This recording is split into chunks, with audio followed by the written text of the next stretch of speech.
projects strength. And the book makes this bold assertion here. Yeah, that the most widely discussed lie after the debate wasn't something Trump said, but the growing realization among the public that they had reportedly been told for months, maybe years, that Joe Biden was perfectly fine when the debate performance suggested otherwise to many. A crisis of credibility, essentially. Welcome to Witter. Who Has Time to Read? The podcast that brings deep dives for busy minds. Listen to AI hosts Jane and Dane and get ready to unpack the world's most captivating books in just a fraction of the time. Whether commuting, working out, or just squeezing in a quick break, we deliver key insights, thought-provoking themes, and takeaways you can carry into your day. Don't forget to like, subscribe, and leave a comment. Plus, use our links in the description to purchase this book. Your support helps us bring more engaging book discussions to you. Listen and follow us wherever you get your podcasts. Who has time to read? You do, with Witter. Welcome to the Deep Dive, Deep Dives for Busy Minds. Today we are cracking open a book that has, well, certainly stirred the pot. Original Sin by Jake Tapper and Alex Thompson. Yeah, this one really zeroes in on the lead up to a truly pivotal moment in recent U.S. history. Right. Not just the 2024 election result itself, but everything that reportedly happened behind the scenes, sort of shaping the path to it. Exactly. And the authors, they drop you right into the immediate aftermath. It's quite a scene. It really is. They present this striking contrast. On one hand, according to the book, you've got President Biden in his bedroom, convinced he was wronged, believing he would have won if he hadn't been, well, in his view, pushed out. Mm-hmm. And then simultaneously, 2.5 miles away, you have Vice President Harris and her team walking into her dining room. Reportedly just in disbelief. The reality hitting them that this wasn't just like a bad dream. It's a really powerful opening image the authors chose. It highlights a central tension right away. Absolutely. And that title, Original Sin. Yeah. It refers to their core premise, doesn't it? What they see as the fundamental error that set the stage. Which is? Well, the facts they report uncovering about President Biden's health and cognitive abilities, the alleged silence from those who witnessed it, and the efforts described to reportedly, manage or conceal these issues from the public. That's the sin they're pointing to. Got it. So why deep dive into this book right now? Well, I think because it offers this reported insider's perspective, right? It's based on extensive reporting and interviews. And it tackles these persistent questions surrounding presidential fitness, the incredibly complex dynamics of power, loyalty within an administration. All leading into a defining political moment. It feels very relevant. Okay, so let's give everyone a quick overview. Think of this book as an investigative look. Right. At the internal challenges within the Biden administration and, well, the Democratic Party more broadly. Focusing specifically on those concerns about the president's health and its potential impact, the political maneuvering around those concerns. Right. And the cascading fallout, especially after that really crucial June 2024 debate. And it's presented as like fact-driven political nonfiction.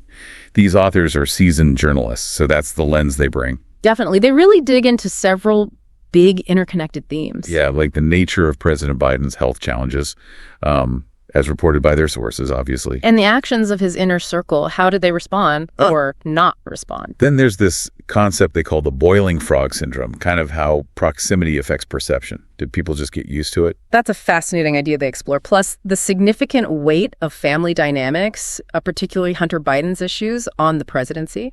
And the internal debate within the Democratic Party. The anxieties about running again, the lack of a clear plan B. Which leads right back to the June debate, its role, the aftermath. They also touch on historical parallels, other leaders facing health issues. And that whole complex, often fraught relationship between the White House and the media trying to cover all of this. Okay, so let's start where the book finds the genesis of its original sin.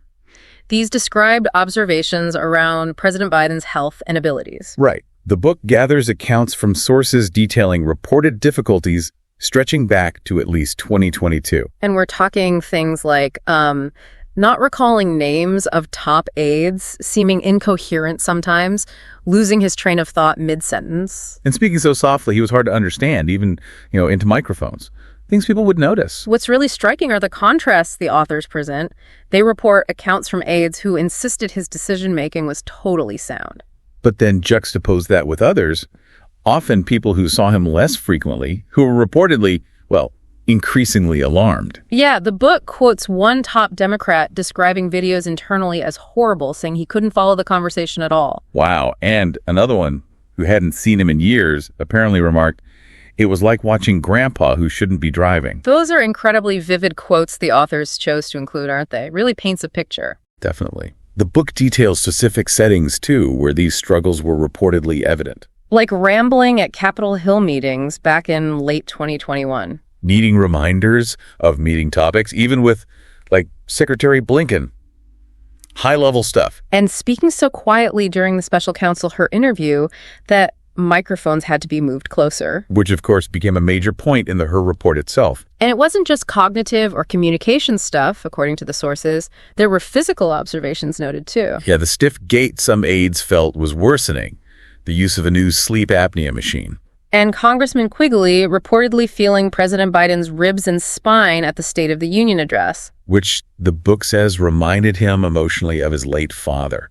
A very personal detail included there. So, faced with all this, the book then lays out the reported efforts to, well, manage, or as some sources suggest, conceal these issues. Right. This includes things like creative video editing, maybe slowing down footage. Or simply not releasing videos that were deemed unsalvageable. Plus aides reportedly directing his steps at public events. A significantly limited public schedule compared to past presidents. Fewer interviews, fewer press conferences, actions that some sources interpreted as deliberately hiding him. And this strategy reportedly involved a really tight inner circle. The book calls it the Politburo. Which is quite a loaded term. It implies this centralized, maybe rigid control structure around the president. Figures like Mike Donnellan and Steve Ricchetti are mentioned as key players in that circle. And the book introduces this interesting concept of allegiance, not necessarily to the presidency or the country first, but to what they call the Biden theology. Meaning like a deep loyalty to President Biden himself and his personal mission or legacy, perhaps above other considerations. And the book points to figures like Anthony Bernal and Annie Tomasini as reportedly embodying this. Bernal, in particular, is described as wielding considerable power-controlling access, the schedule, meetings. Often reportedly invoking the First Lady's name, saying things like, "Jill isn't going to like this." Which suggests Jill Biden's significant influence, reportedly channeled through Bernal, especially maybe towards those perceived as not fully aligned with that Biden theology. So within this circle, the book details immense pressure on staff. Yeah, sources describe an environment where the directive was often, maintain the narrative, he's fine, don't say that. Almost an effort to reportedly shield the president from bad news or negative feedback. And the authors report some aides later felt their own public insistence on the president's sharpness had kind of boxed them into an untenable position. It became hard to walk back. And Hunter Biden's situation is reportedly just woven throughout this whole narrative. Absolutely. Top aides are quoted describing Hunter's legal and personal struggles as weighing heavily on the president. Some sources even reportedly linked them to a perceived deterioration in the president. Hunter is reportedly seen by some as trying to fill the void left by his deceased brother, Beau, which adds another layer of complexity. And the family's public support during his trial meant airing incredibly personal, darkest secrets, as the book puts it. The book covers the Hunter Biden legal issues, the gun purchase trial, and then that controversial late 2024 pardon. Right, the full and unconditional one. Which the authors note covered multiple potential crimes and reportedly contradicted previous public promises not to pardon him. They frame it as this powerful display of, fatherly impulse potentially conflicting with political timing. And they also point out what they see as false claims included in Hunter's lawyer's report justifying the pardon. So, lots going on there. Okay, so while this inner circle was reportedly managing the situation, the book details this growing alarm bubbling up elsewhere. Right, within the wider Democratic Party, figures like veteran strategists David Axelrod and David Plouffe had reportedly expressed early doubts, even advising against a re-election run. They feared Biden wouldn't be the transitional president they'd hoped for. And this is where that boiling frog syndrome concept really comes into play. Explain that again briefly. The book suggests that those who saw President Biden only intermittently, reporters, donors, lawmakers, not in the daily grind, they were reportedly much more able to perceive changes. And they became increasingly alarmed. Exactly. Meanwhile, those closest, the inner circle, seeing him constantly, maybe struggled to perceive the extent of any decline. Or they rationalized it. Often dismissing concerns with a simple, he's fine, or attributing it to just normal aging or fatigue. Right, which made it harder for outside concerns to penetrate that bubble. And Dean Phillips's primary challenge, though unsuccessful, is presented in the book as basically an attempt to force a public debate on these very issues. A debate which, the authors report, the entire Democratic Party apparatus worked pretty hard to prevent, effectively clearing the field for Biden, despite those internal anxieties. And then all these threads reportedly converged and just snapped into focus on June 27th of 2024. Presidential debate. Yeah. The book details significant preparation challenges beforehand. Sources describe Biden being worse than even during his SOTU prep. His voice, hard to hear. Yeah. Delivery halting. Yeah. Answers reportedly rambling and off-topic. Advisors noted physical signs like his mouth being agape, a raspy voice.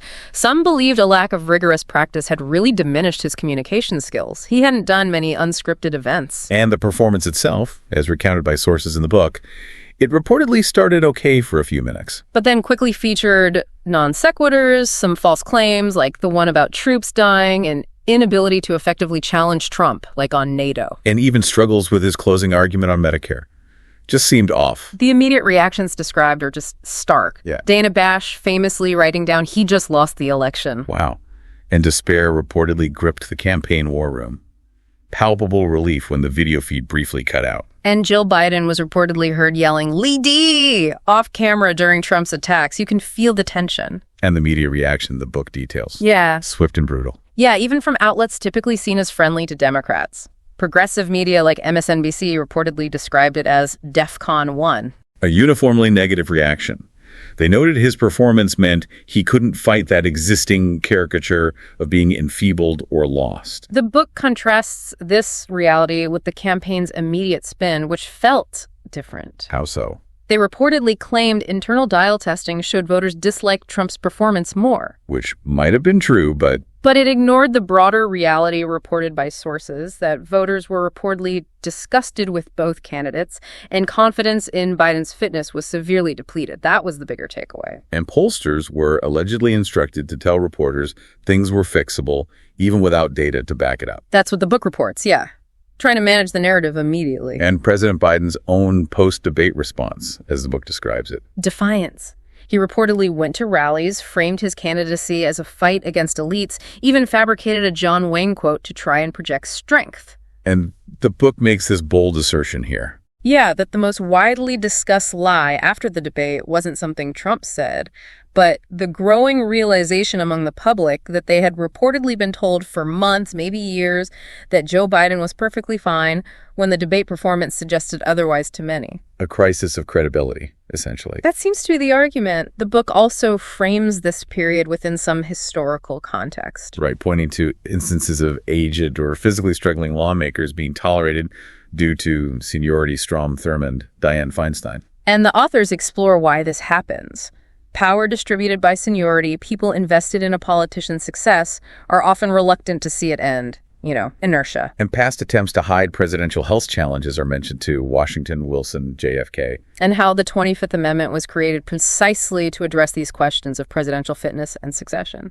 However, the book suggests that the alleged hiding of Biden's deterioration stands apart somehow. Yeah. Not a scandal like Watergate in terms of corruption, but what they frame as a profound failure of transparency regarding a leader's fitness for the demands of the office. And this perceived failure of transparency reportedly led to a really combative relationship between the White House and the media. As described in the book, yeah. The strategy was reportedly to slime figures like Special Counsel Robert Hur and Attorney General Merrick Garland, framing any concerns about fitness as just ageism, trying to shut down the conversation that way. And the book details aggressive attacks reportedly launched against journalists covering the issue, dismissing reports as fake news or politically motivated. There were allegedly attempts to disincentivize reporters from investigating further. Yeah, potentially through threats to dispute their sourcing or portray them as biased liars, making it risky to report. And the book notes that much of the mainstream news coverage after the Hur report, but before the debate, reportedly failed to really acknowledge or delve into the described communication issues or memory lapses. Kind of reinforcing the administration's narrative. perhaps unintentionally. And to illustrate the perceived need for control, the book mentions that incident where questions were allegedly fed to a radio host. For a pre-recorded interview specifically designed to showcase President Biden's sharpness, highlighting how carefully managed his public appearances reportedly became. Okay, let's pause here and really unpack one moment from the book that seems to just encapsulate so much of this. Which one are you thinking of? It's that New Democrats Zoom call in July 2024, shortly after the debate. Ah, yes, that one stood out. You have these moderate House Democrats, right, representing crucial swing districts, on a video call with the president. And they're trying to respectfully but urgently convey the depth of concern they're hearing from voters back home about his fitness, his electability after that debate. Picture it. These lawmakers, Yes. genuinely worried, trying to articulate fears many Democrats reportedly shared. Representative Jason Crow, former Army Ranger, Reportedly makes this direct point about the need for a commander-in-chief who projects strength and vigor, and how voters were visibly losing confidence. and the book reports President Biden's reaction is immediate and sharp. Yeah, he reportedly pushes back forcefully, Yeah. lists his national security achievements, and says something like, "On national security, nobody has been a better president than I have been. Name me one. Name me one." So I don't want to hear that crap. Wow. Just shuts it down. And the reported reaction from one new Dem on the call afterward just captures the shock. Oh, fuck. It wasn't just disagreement. It was a reported outright rejection of the premise of their concern, delivered with, apparently, visible anger. What makes this so powerful, I think, is how it reportedly highlights the disconnect the book describes. Totally. Was the president truly unaware of the level of panic the debate had caused? Was he so shielded by his inner circle? Or maybe just so resentful of any challenge to his fitness or record that he couldn't process the feedback, even from his own party. It really underscores that breakdown in communication and trust that led many Democrats to feel they were, as Dean Phillips put it earlier, sleepwalking toward disaster. It's a stark illustration of how loyalty, as the book presents it, seemed to just collide head-on with perceived reality, a real inflection point. So after diving into all these reported details and dynamics, what's the overall feeling? The takeaway vibe the book leaves you with?